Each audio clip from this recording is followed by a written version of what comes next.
Assalamualaikum warahmatullahi wabarakatuh. Jumpa lagi teman di channel Dersi Horor.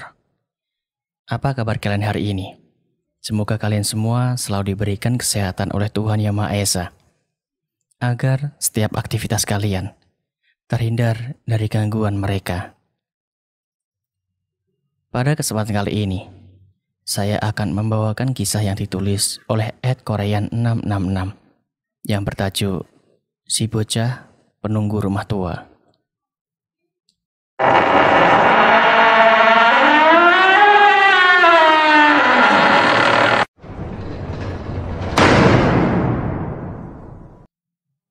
Cerita ini berasal dari kakak saya, bukan kakak kandung, kakak ketemu gede. Berlatar di tahun 2010, tepatnya di bulan November, dan bertempat di desa yang diberi nama Tanah Merah. Malam itu, Vero dan suaminya, Tomo, baru saja mengemas barang-barang yang akan dipindahkan di rumah baru mereka. Rumahnya tidak terlalu jauh dari rumah bapak dan ibu Vero, hanya berjarak 10 km saja. Singkat cerita, sampailah mereka di rumah barunya. Ya, mereka hanya berdua, karena memang beberapa barang besar sudah dipindahkan terlebih dahulu. "Mas, rumahnya bagus ya, murah pula tahunannya," kata Vero sumringah. "Alhamdulillah dek, rezeki anak ini," jawab Tomo tersenyum sembari mengelus-elus perut Vero yang membesar. Tomo pun membereskan beberapa barang yang masih berantakan, dan Vero membereskan pakaian di lemari. Belum terjadi apa-apa, semua berjalan lancar.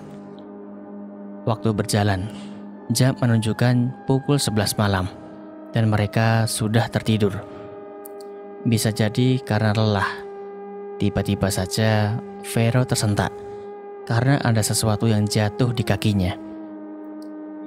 Saat Vero melihat, ternyata hanya sebilah kayu. Vero melanjutkan tidurnya yang sempat terganggu. Tak berapa lama, ada sesuatu yang mengelus-elus perutnya. Vero sadar akan hal itu, namun ia hanya berpikir bahwa itu adalah Tomo. Jadi Vero hanya membiarkan itu hingga ia terlelap dalam kenyamanan. Setiap malam dan hampir seminggu, hal itu terjadi dengan jam yang sama. Hingga Vero iseng untuk bertanya kepada Tomo, "Mas, kok dari kita pindahan, Mas tiap malam ngerus pelutku terus ya? Kenapa? Tapi aku seneng sih," tanya Vero di pagi hari saat sarapan. "Maksudmu?" tanya balik Tomo. "Lah, kok maksudnya sih? Ya kan Mas tiap malam ngerus perutku toh," sahut Vero tersenyum. "Enggak ya, ngigau kamu dek," jawab Tomo. "Kok ngigau sih? Jelas-jelas iya," jawab Vero sengit. "Alah ya udah, mungkin dirimu stres dek. Ya udah, nanti malam Mas elus-elus perutmu ya," kata Tomo meredam Vero yang sedikit jengkel. Vero hanya menanggapinya dengan senyum kecut. Tomo tidak mau berdebat dan memutuskan untuk segera pergi bekerja. Selang beberapa jam kemudian, Vero duduk menikmati pagi di teras rumahnya dengan segelas teh hangat. Terdengar suara cekikikan anak kecil yang menemani paginya. Tawa riang anak kecil terdengar jelas dan cukup dekat. Vero hanya diam saja. Dia hanya berpikir itu hanya anak tetangga yang sedang bermain. Dia tidak berpikir macam-macam. Malah dia berkhayal akan selucu apa anaknya nanti. Selaras dengan suara tawa itu, mendadak terdengar suara menjerit seperti meronta kesakitan. Mendengar suara itu, Vero langsung beranjak dari tempat duduknya dan berjalan pelan menahan badannya menuju ke depan. Namun saat Vero melihat ke depan, tak terlihat siapapun. Bahkan orang lewat pun tidak ada. Hanya angin yang berembus kala itu. Vero masih mencoba skeptis saat itu. Hingga matanya terpaku pada satu anak kecil yang berada di depan rumahnya. Anak kecil itu tersenyum ramah menatap Vero. Melihat itu, Vero mendekati anak itu dan bertanya, "Nyari siapa, Dek? Kok sendirian?" tanya Vero. Anak kecil itu hanya mengangguk dan masih tersenyum. Dia anak perempuan. "Namamu siapa?" "Ayu," jawab anak kecil itu masih tetap tersenyum kepada Vero. "Rumahmu di mana?" tanya Vero. Anak kecil yang bernama Ayu itu hanya diam dan menunjuk ke arah barat, tepatnya ke arah belakang rumah Vero.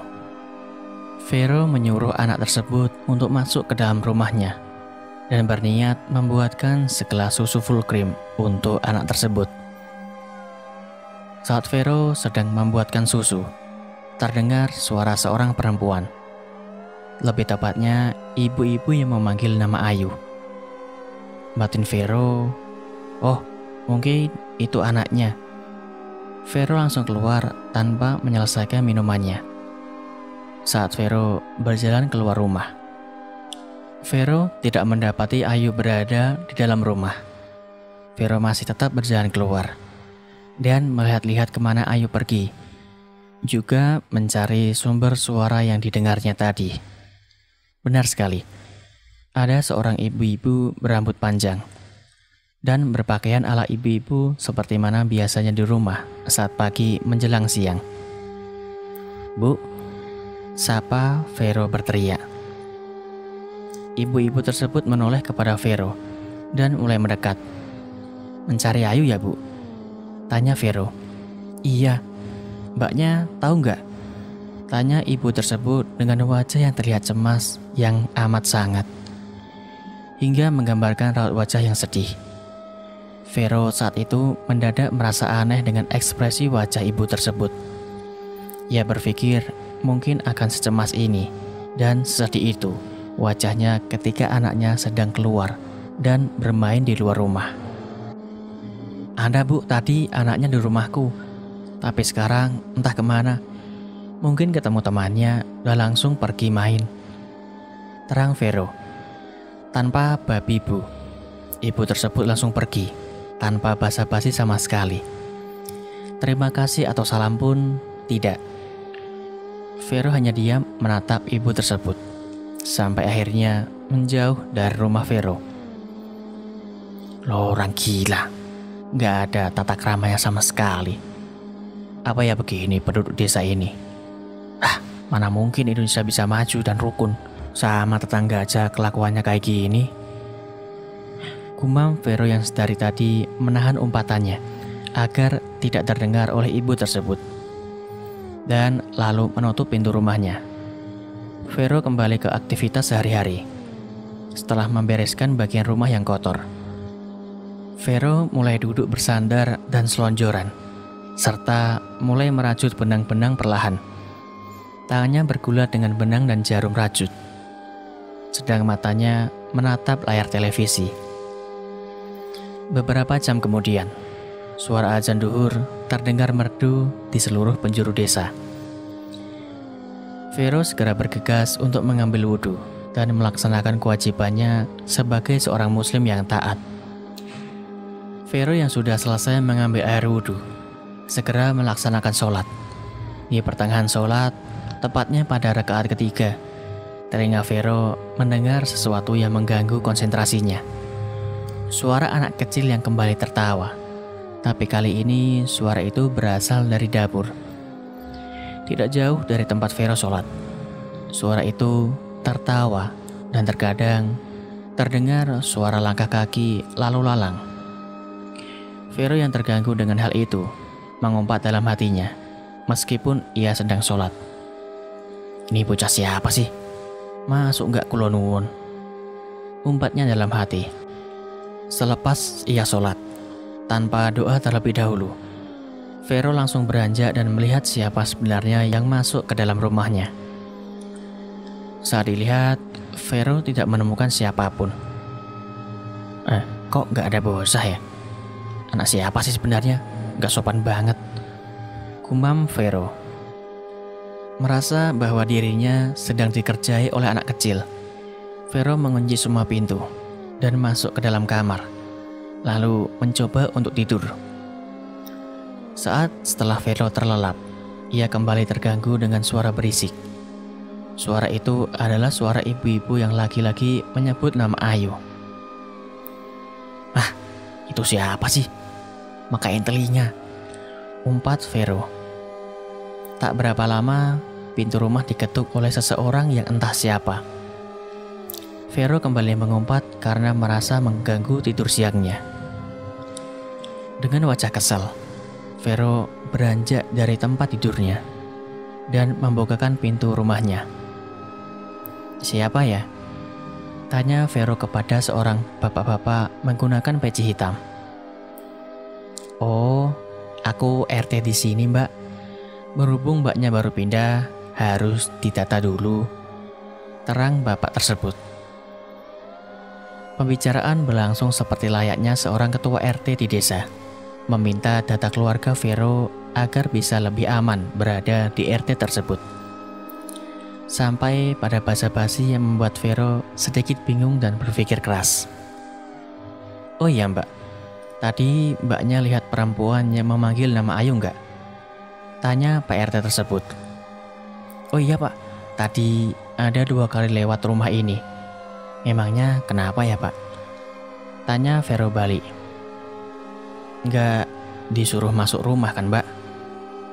kata Pak RT seolah ada yang akan disampaikannya lagi. Vero hanya menggelengkan kepala, menyatakan jawaban tidak. "Oh syukurlah, ya hati-hati aja Mbak. Kalau dia lewat lagi, jangan dipanggil apalagi disuruh masuk. Orangnya nggak genap Mbak," terang Pak RT, membuat Vero bergidik kaget.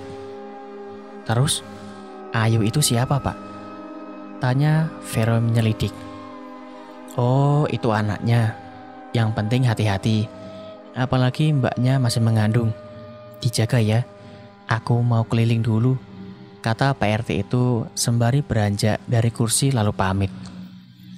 Vero merasa tidak puas dengan penjelasan Pak RT tadi. Tapi apa dikata, orangnya harus bertugas. Mungkin lain waktu Vero akan bisa bertanya. Vero kembali mencoba untuk tidur lagi. Meskipun terkadang terganggu suara ibu-ibu yang memanggil nama Ayu tadi. Sore berganti malam. Tomo sudah pulang dari jam 4 tadi. Obrolan romantis dari sore menghiasi bahtera rumah tangga mereka. Hingga azan demi azan berkumandang. Mereka tak lupa untuk sholat berjamaah bersama. Lagi, Vero kembali mendengar suara anak kecil itu pada rakaat ketiga. Tomo pun demikian. Ia sadar bahwa sebenarnya ada yang tidak nyata sedang berada di rumahnya. Namun Tomo pandai untuk membuat Vero tetap tenang dan membuat Vero tidak berpikir aneh. Sebenarnya hal itu sudah dirasakan Tomo selama ia tinggal di rumah ini. Namun Vero baru merasakan siang tadi. Tomo bersiasat untuk kembali mengingatkan ucapan Vero tadi pagi tentang perut Vero yang dielus-elus olehnya. Maka malam itu, sejak jam 10:30, Vero sudah tertidur lelap. Dan Tomo sengaja untuk tidak tidur dan memastikan apa yang sebenarnya terjadi. Benar saja, saat mata Tomo sedikit dipejamkan, samar-samar terlihat anak kecil yang masuk ke dalam kamar dan mendekati Vero, lantas mengelus kembali perut Vero.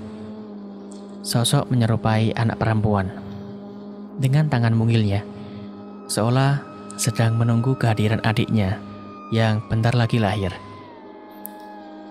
Tomo tidak melakukan apa-apa. Ia hanya mengintip dari sela-sela picingan matanya. Lama sekali anak tersebut berdiri dan mengelus perut Vero. Tomo yang geram dan terganggu mencoba untuk ikut mengelus perut Vero yang serupa mengelabui anak tersebut. Tomo pura-pura tidur. Hal yang tidak menyenangkan malah justru terjadi saat Tomo menyentuh perut Vero. Samar-samar terlihat anak perempuan itu memasang raut wajah yang marah, seakan tak terima. Tanpa babi bu, Tomo bangun dan memelototi anak perempuan itu.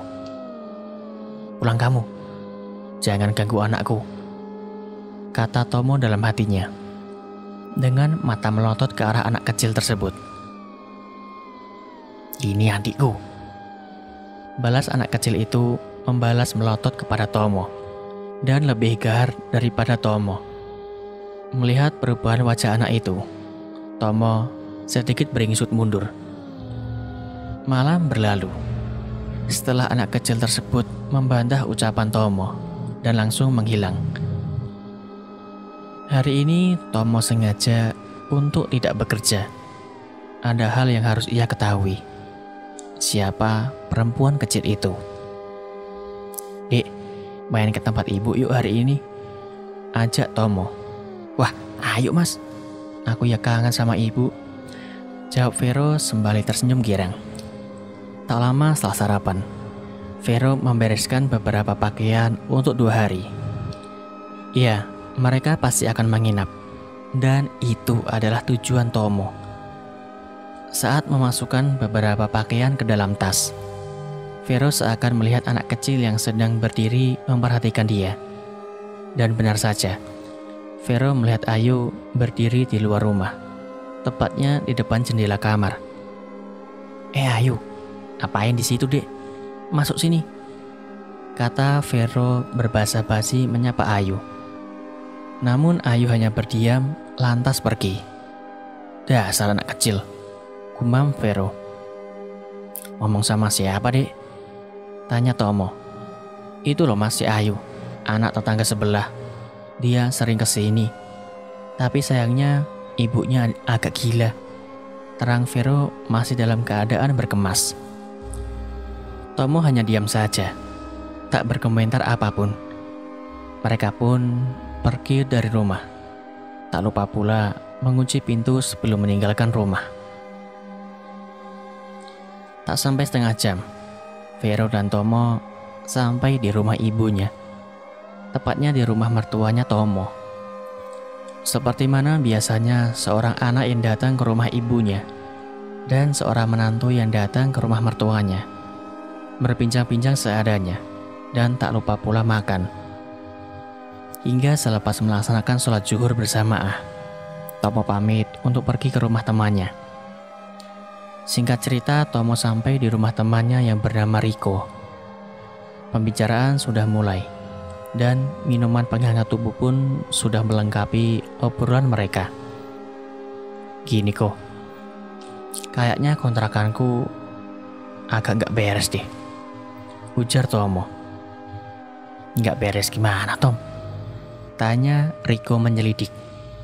"Ada anak kecilnya," jawab Tomo. "Terus, kamu takut sama anak kecil? Cewek kali kau," kata Riko. "Bukan itu masalahnya kok," kata Tomo, dengan raut wajah yang khawatir. "Anak ini kayaknya ngincer anakku," lanjut Tomo. Beneran?" kata Riko memastikan ucapan Tomo. "Iya, soalnya pas aku tegur, malah dia ngelawan. Bilang kalau ini adiknya," terang Tomo pucat. "Ya udah, nanti malam kita ke sana," jawab Riko santai dan menyeruput kopinya. Riko dan Tomo sepakat mereka akan melihat rumah itu nanti malam. Hingga obrolan tak penting menemani hari mereka sampai Tomo pulang. Malam harinya, Tomo sengaja pamit dari rumah mertua untuk pulang ke rumah karena ada sesuatu yang tertinggal. Ya, itu hanya alibinya saja. Selepas sholat Isya, Tomo menjemput Riko dan langsung tancap gas ke rumah Tomo. Selama perjalanan, tak ada gangguan apapun, karena masih terbilang sore pada saat itu. Belum terlalu malam. Demit pun enggan untuk menampakkan diri. Kalaupun ada, demitnya mungkin hanya iseng dengan orang yang penakut. Begitu kata Tomo dan Riko jika bergurau. Singkat cerita, sampailah Tomo dan Riko di rumah Tomo. Hawa dingin sudah menyelimuti suasana desa malam itu. Gelap dan pekat. Embun yang serupa dengan asap tebal terlihat mengapul di kejauhan. Belum terlihat tanda-tanda adanya sosok menyeramkan saat itu. Tomo dan Riko langsung masuk ke dalam rumah dan membuat segelas kopi untuk mereka, sembari menunggu kedatangan hal yang aneh. Tomo dan Riko menikmati kopi sambil menonton TV. Jam menunjukkan pukul 9:05. Disitulah hal yang aneh terjadi.